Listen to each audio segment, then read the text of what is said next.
Once Upon a Time. Are you guys ready? Ladies and gentlemen, it's time for us to present to you the star of Manifest and Once Upon a Time. Give it up for the legendary George.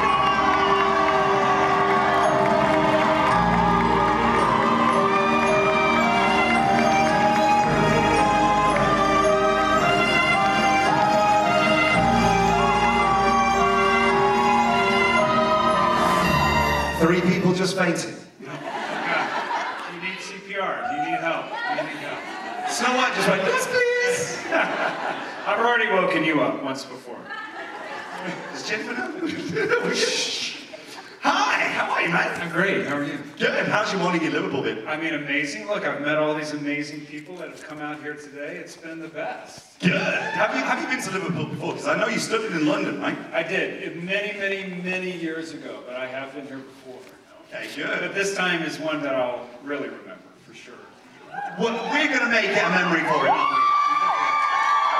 So from being here before and studying in London, what are the things that, as you move back to the States, did you miss anything from over here in the good old UK? Marmite. I miss Marmite. I miss Jack of Potatoes. I can't believe Jack of Potatoes. Yeah, right? I miss the British. I miss the British. I love the British. I love everything British. You got that cheap heat there, man. Right there at the end. I love it. I love it. Well, as we said to you a little bit earlier on in our warm-up, we have got 4 static microphones lined up in our auditorium for you guys to pose your questions to Prince Charming. Yes, we've got 1, 2, 3, 4. Please feel free. Load yourselves in behind our mics. Please make sure you are upstanding girls if you can. Just so I don't miss you. Yes, that's all good. However, before we head out to our crowd, we have got a very, very special social media question that we posed out on our Facebook group, and I can see her in place. Jamie Lee Hamilton, give us a nice little wave. There she is, right down there, looking good. Can we have a round of applause for all our questions? Let's have a look. So Jamie Lee asks, after working with the wonderful Jack Messina for 3 years as Cal on Manifest, how easy was it to gel with Ty Doran when Cal had his sudden growth spurt? He did suddenly grow many years, and it was seamless. Although we missed Jack terribly, Ty was seamless. He fit into the group in such a beautiful way. He embodied the character in such a perfect way, especially embodying the character at that point in his journey. And it was like he was always there. After the first episode that we shot with him, it was like he'd always been there with us. So it was, it's a joy. Yeah, I miss him. I miss him a lot. Good. Jamie Lee, happy with that? There we go. Can we have a round of applause, please, for our social media? Right, we're going to head out to you guys. I'm going to intersperse and drop a few of my own bangers in there as well. Let's see what we've got for number 1. Please state your name as clearly, concisely as possible with your question followed slowly. Let's go. Hi, I'm Roxy from Scotland. Hi, nice to meet you. Hi. What's your favourite moment on set of Once Upon a Time? Oh, wow, there are so many. I mean, we did so many episodes of that show. I think like 156 or something like that. So there were many special moments. But, you know, the ones that stick out in my mind now, you know, I remember back to shooting the pilot episode. And it was the scene where Prince Charming finds Snow White asleep in the glass casket in the woods surrounded by the dwarfs. And when we were shooting that scene in the pilot, of course this is before the show got picked up, before we knew it was going to run for 7 years. But that scene, we started to film it, and it was in Vancouver. We were in the woods. It was beautiful. And it started to snow. And it started to snow on snow. And we thought that was sort of magical. And we all just sort of felt this electricity in the air. And we knew that, or we hoped that from that moment on, we had something special and a special story to tell. And that's a moment I'll never forget. Love that, Roxy. Round of applause for all our questions. Thank you. Hope that answer gives you a nice warm feeling. Give me a warm. Good. I hope so. We're going to head over to 2. Hi, guys. Hello, we're the Booger Girls. Hang on, you're the who girls? Booger Girls. Yeah. They're very famous. Blue ticks all the way. Let's go. Yeah, we'd like to know what's your jacket potato filling? Well, I mean, we can do some baked beans and cheese. Yeah. We could also do some tuna. Yeah. Yeah, I mean, that's really the go-tos right there. Banging. Love that. Happy with those. What would your go-to be? She was really sick then. She was. Yeah, cheese and beans, maybe coleslaw or something. Chili. Yeah. Excellent. I love that. So there's 4 of you in the burger, is that right? There's more. There's more? They're just not here. They have tattoos, Tom. They have tattoos. Jeez. Okay. We need to get that on Instagram later on. Okay, cool. Round of applause for the Bird Girls. Thank you. Thank you. We're going to head up to 4. Hi, 4. Hello. Loving the orange. Go for it. Hi. Hi, I'm Kendall, and I was just wondering, considering Manifest Once Upon a Time thought, if the fantasy sci-fi genre was always a genre that you wanted to get into, or if you just kind of did like one gig and you thought, this is a bit of me, I'll stick to this kind of genre, and if there's any other like movie genre you haven't actually done much of that you'd like to explore. Great questions, Kendall. Thank you. Yeah, I mean, I love sci-fi. I love genre.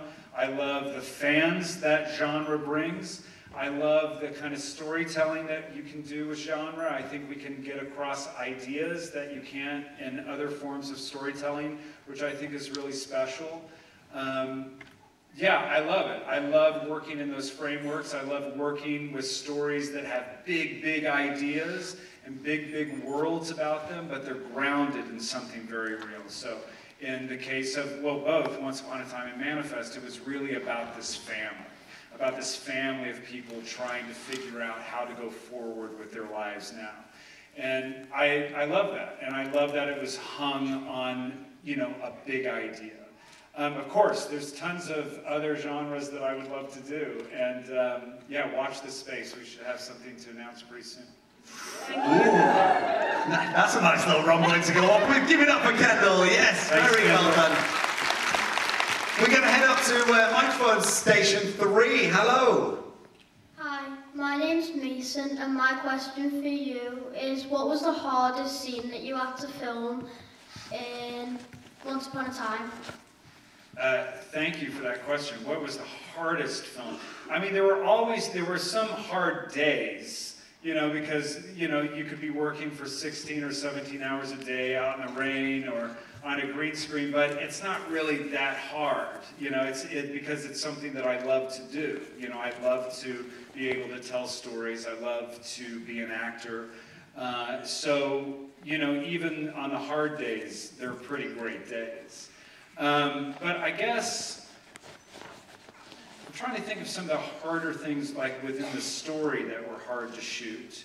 And there was an episode, and I can't even remember what season it was, but it was with David and James and their father, and he was in prison, and he was getting out of prison, and I had a great scene with Hook, with Colin O'Donoghue that was emotional and sort of hard to get through when he was dealing with his father. That was sort of a hard day emotionally, but it was satisfying, if that makes any sense. But, you know, there were always hard days when I was getting in some body of water in the middle of winter in Vancouver. Those were always hard, too. But thank you. Smashing these questions, Mason. Give him an absolutely massive round of applause. Thank you. Thank you. We're going to bring you down to 1. Hi. Hi, my name's Elliot, and I was wondering if you auditioned for Prince Charming or something else in Once Upon a Time. I had a meeting with Eddie Kitsis and Adam Horowitz, who created Once Upon a Time, and they thought that I would be right for this part, and I went in and had a conversation with them, and we talked about it, and we read a little bit from the script, from the pilot, and the rest is history. Interestingly enough, in the pilot, before they finished writing it, the character Prince Charming, they were going to kill off in the pilot. That was going to be it. When he got impaled with the sword, that was all they were going to do with that character. But when they were in development with ABC about the pilot, they said, you can't You can't kill off Prince Charming. You got to keep him going. You got to keep hope alive. So they kept him in there, and thank goodness they did. Thank goodness that they did, and thank goodness for that question. It was epic. Give her a round of applause. Well done, Ali. Thank you. Thank you. It's a good question. Very good question. I know. This is what Comic-Con Liverpool's all about. Yeah. We are literally on the cusp of absolute superstardom with you guys. 2. Let's see what we got. Back again. So my question is, let's assume the multiverse is real, and there's like a million different versions of you living in a million different timelines. What do you wish one version of you is doing right now? I honestly thought she was going to ask, what would the million versions have on Jackie Potatoes? I honestly thought that was So what version of myself would I want to be right now in this moment? Like, what do you, like, if there's another version of yourself, what do you wish that they're doing? Like, if it could be anything. Gosh. I don't know. I mean, because I really like this version, and I like the present, and I like being here with all of you. But I think, I don't know, maybe I always, had visions when I was a kid of being an orchestra conductor, so maybe I would be doing that. right. Orchestra. Is that too geeky? We love this version though, don't we? Oh, sorry. Yeah. We love this version. We got it. Well done, give her a round of applause. Great question. Great question. We're going to head up to Paul. Hi. My name's Ruby and I'm leaving school in June, and I was wondering if you had any yearbook quote ideas. Any what ideas? Any yearbook? Yearbook quotes. Oh, yearbook quotes ideas. I will always find you. How about that? And congratulations on graduating. Thank you. Honestly, God nearly cried. We'll hold it, man. We'll hold it. Headed over to 3. Headed over to 3. Hi, my name's Jess, and my question is that over so many seasons, there were many villains. Which was your favourite, and which would you want to play? Oh, 100%. And although he sort of went back and forth of whether he was a villain at times or not a villain or misunderstood, but it's got to be Rumple all the way, all the time, every day. Yeah. Thank you. How good is Robert Carlyle?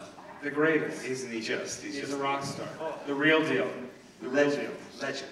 Hopefully we'll get him on stage with you. I would love that. Would be happy. We're going to head to one. Hi.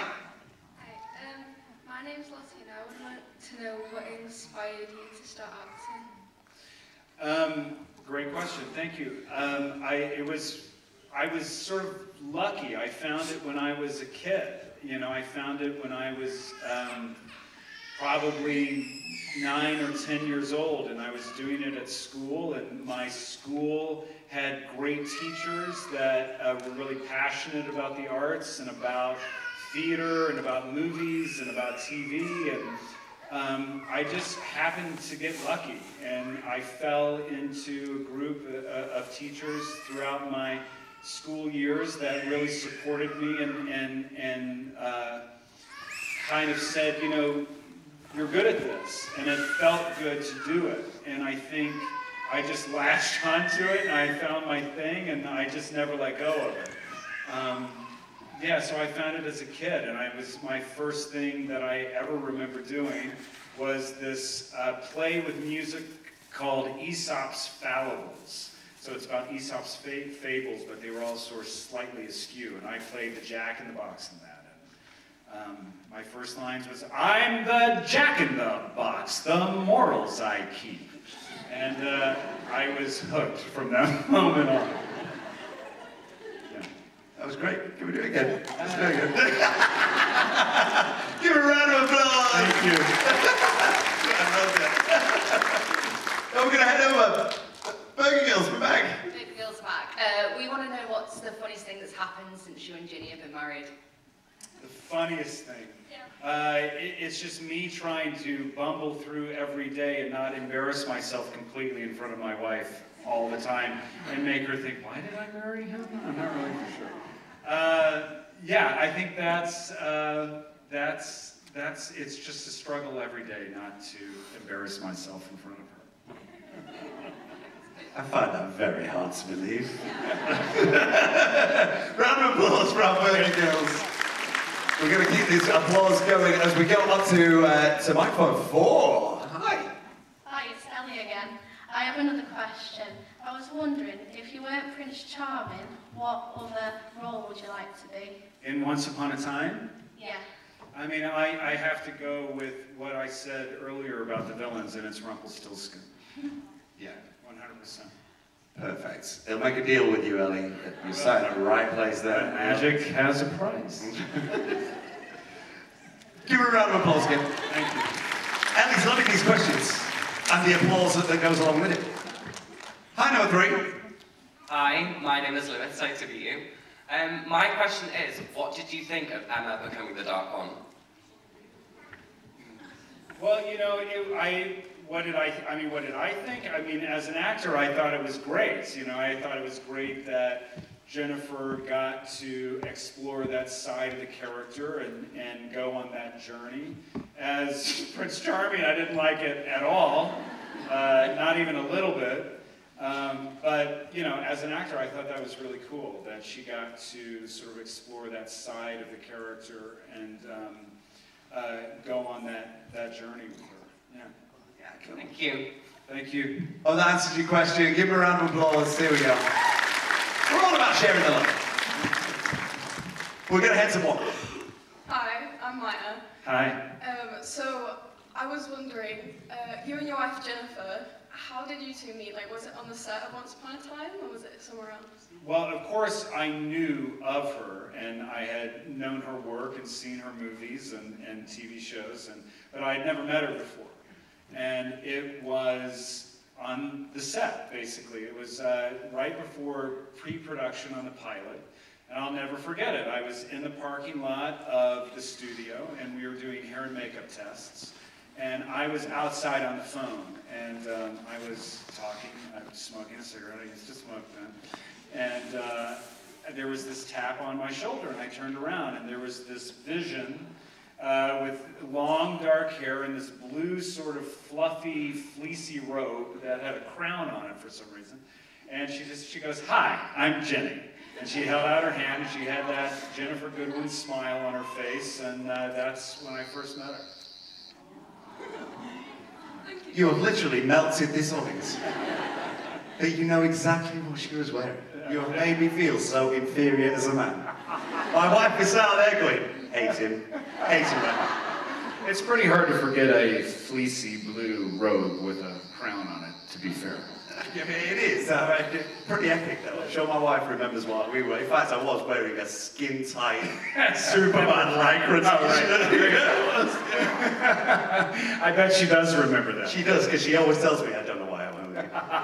Give her a round of applause. Well done. Thank you. Love it. We're going to head to 2. Hi, Josh. My name's Maria. There's that voice again. Hi, thanks for the photo before. We heard that you trained in London, England. How did that come about? Why did you come over to England to train? And is there differences between training in the US and England that you sort of have realised? Yeah, thank you for that question. As I was saying before, I went to this public school system. That means something slightly different in America than it does here. But it was a system that had a really big emphasis on the arts. And when I was in high school, our theater department would go to this thing called the International Thespian Festival. And it was like the World Cup for high school theater from all around the world. And I went, our school would go quite often. We were lucky enough to go, and they would choose shows to perform on the main stage that week. And we would do that, and one of the years that we went, I was at the age where I could audition for a lot of different theater departments, mostly for American colleges. And the school that I went to in London, a school called Mount View, it's called Mount View Conservatory for the Performing Arts then, happened to be there. And they saw me in a show, and I auditioned for them all after that, and then I was I was lucky enough to get offered this scholarship that they gave to one American every 3 years to come and study. And so I did it. I jumped at it. I grew up with not a lot, and you know, college was not something that my family could have afforded, and I was lucky enough that Mountain View extended this scholarship to me, and I was able to come over and train for 3 years and had the time in my life, and then ended up staying for 13 years. And is there a difference? I've heard that there is. I don't know, because I didn't train in America. So, but I think there is a slight difference in terms of how they approach the craft of acting. I think the British training is the best in the world, and you know, it's a real emphasis on the craft of acting as opposed to other sort of internal things, and it's I wouldn't have changed it for the world. I had the time in my life, and I loved it. I loved it. Well, thanks. We love you. Thank you so much. Thank you. Where are we going to go now? Shall we go this up? Let's go this up. Hi. Hi, my name is Brooke. I just wondered if you'd ever be willing to move to England, or do you prefer America? Oh, here you go. You're on the fence now. Well, I lived here for 13 years. Let me just start off by saying that. So I do love it here. If my wife had her way, we'd move here tomorrow. Yeah, we love it. So we'll probably be back at some point if you'll have us. You've got lots of welcoming neighbours here in Merseyside. Great question. Give a round of applause. Love it. Thank you. We're going to head to 3. Hi, my name's Peter. Is there anything you've stolen from Once Upon a Time? Oh, we got straight to the point there, didn't he? Straight to the point. What have you nicked? Well, I mean, I guess I did steal it. You know, technically, I didn't ask for it, but we just took it. So we have a couple things. Jenny and I both took Snow and Charming's wedding rings. We have those. I have my sword. Jenny has her bow and arrow. And for some reason, I don't know how we have this, because I don't remember taking it, and I don't know where it is in our house, but we have a Dark One dagger somewhere in the house. I don't know where, but we have those 3 things. Whose name is the dagger? Yeah. They love you. They love. Honestly, you run for Prime Minister. I'm gonna win. I can't believe that kind of clap. Thank you so much for your question. Whose name is on the dagger? What's that? Whose name is on the dagger? Whose name is on the dagger? It's a good question. I think it's Emma's. Okay, cool. Yeah, I think, yeah. Little divulsion there. Look at him sliding in that little extra oomph, that little extra bit we need. It's just... When I get back home, I'll have to look for it and I'll post it. What? Is it? Wait, how do you know that? Oh, okay. It's in the cupboard? Jesus Christ, girls! Bring it in! He's not going to come back! Lord above. All right. I'll have a look when I get home. If I find it, I will post. It's behind the back of photos, apparently. Jesus Christ. We've got next level with this. They know where the furniture is in the house. Don't turn your back then. Don't turn your back then. They're evil, they're burger girls. Number 1, hi. Hi Josh, my name's Charlie. Hey buddy. I was just wondering, obviously you mentioned your training. I'm currently in drama school at the minute. I've been in like TV and film for a couple of years. I was wondering if you had any advice. That's amazing, congratulations. Thank you. Any advice? I mean, look, it's really hard, especially, it's just hard. I don't know if there's any advice that I can give you except know that it's hard, know that there's a lot of people who want to do it, and there's very few jobs for the amount of people that want to do it. So you have to be sort of clear, and you have to be strong, and you have to not quit. Because if you quit, you don't have a chance. But if you keep going and you keep believing in yourself, unlike anyone else can believe in you, you have to believe in yourself first and foremost. And as long as you keep doing that, you're going to be head and shoulders above many people. Is there anything you wish you knew when you were training? That this too shall pass. You know, sometimes when things seem bad, it will pass. When things feel good, it will pass. So try to just keep even keel and keep marching forward. Amazing, thank you so much. Thank you. Well done, Charlie. Keep going. Good luck to you, buddy. Good luck to you, brother. We're going to slide at cosplay's really epic today. Have you seen lots of cosplay acts? Amazing coming to the booth. There's been some great costumes out there. Ooh, here we are. We're going to slide up to another one. Our very own Snow White is in the house. Hi, Snow. Hi Josh. I'm Sam, and my question is about Manifest. Each series, I mean, your acting gets, well, everybody's acting just enticed everybody more, and in season 4, your energy was just phenomenal. I can't say the word, but what's the word? Phenomenal. And it just felt like when you're looking for Eden and stuff, you could just feel the pain that you were going through and with Cal and everything. And also, how was your first directing experience within Manifest? The first question, I'm not quite sure. What's the first question?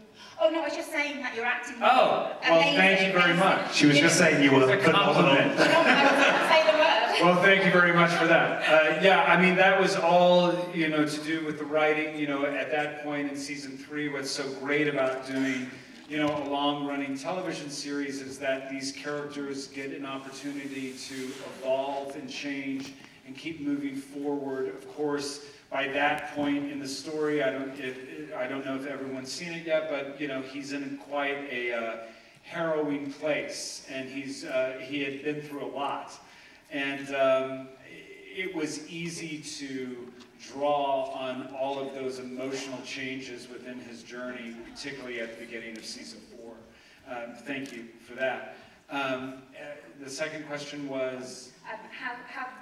you did some directing. How did you loved it. Yeah. I absolutely loved it. It's been something I've been wanting to do for a long time, since, you know, Once Upon a Time, and I knew that I would love it, but I loved it 30 times more than I thought I would. I learned so much. It is such a collaborative process that I just found so much joy in that. You know, as an actor, your role or your piece in a movie or a TV series can sometimes be very singular. And as a director, you get to hang out with everybody, and you get to be creative with everybody and have a more 360-degree view of the story.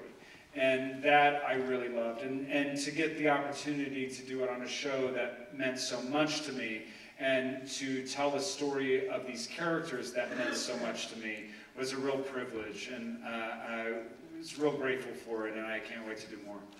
Thank you. Thank you, Sam. You directed that question awesomely, Sam. Yes. Ba-dum-bunch. Number 4. Let's go. Hello, I'm Courtney. I just wanted to know, have you ever cosplayed before? And if not, who would you cosplay? I mean, does Halloween... Except for acting. Halloween doesn't count, right? No. No, I guess I haven't really. I mean, I guess I play dress up for a living. I play cosplay for a living. So, you know, I dress up at work all the time, but I haven't done it just in real life yet, except for Halloween. But maybe I would. And I think right now, just because